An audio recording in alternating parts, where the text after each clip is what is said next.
businesses can get to develop those, to download those apps and pay for them. And even the big corporates. I know Mbugwe is there, and I would wonder, I know this is not the time to talk about Seduce. He's one guy who has developed an application that can be used for SMS and IM kind of chatting. And yet Safaricom went and came up with Mixit. How assured are we that you will not develop these young developers, give them hope that you're going to develop this stuff, and then the big corporates who have money, can market and do all this kind of stuff, are going to come up with some international stuff that really doesn't make much sense to us. Okay, thanks, Becky, for your question. I think for me, what I can say, and then I'll let the developers talk on their experience with working for Nokia, is that we're very transparent in our revenue share. We're very transparent in how we want to promote our developers.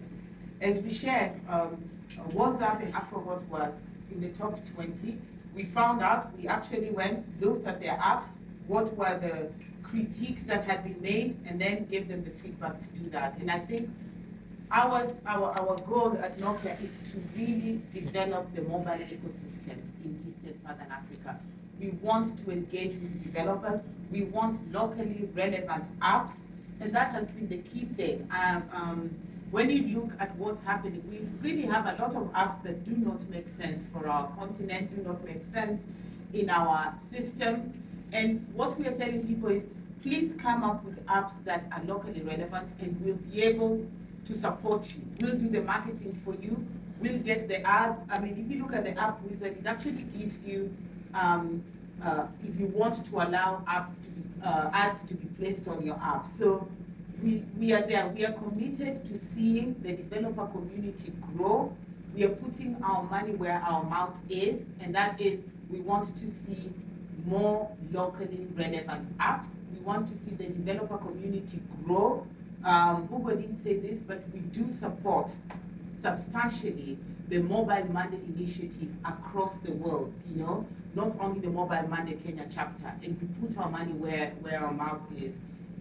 The other thing is, we have been engaging with developers at various levels, just saying, what can you do? Can you get locally relevant apps? We've contacted media houses, we've contacted bloggers. People think, what can you do? What is locally relevant? What do you see that Kenyans need that you can meet by having the right app? So I think that we are going to see a lot, and they're probably not the only ones doing it. I think there are others who are also doing it, other companies. So for me, what I see is a growth in the mobile ecosystem, and it's growing rapidly.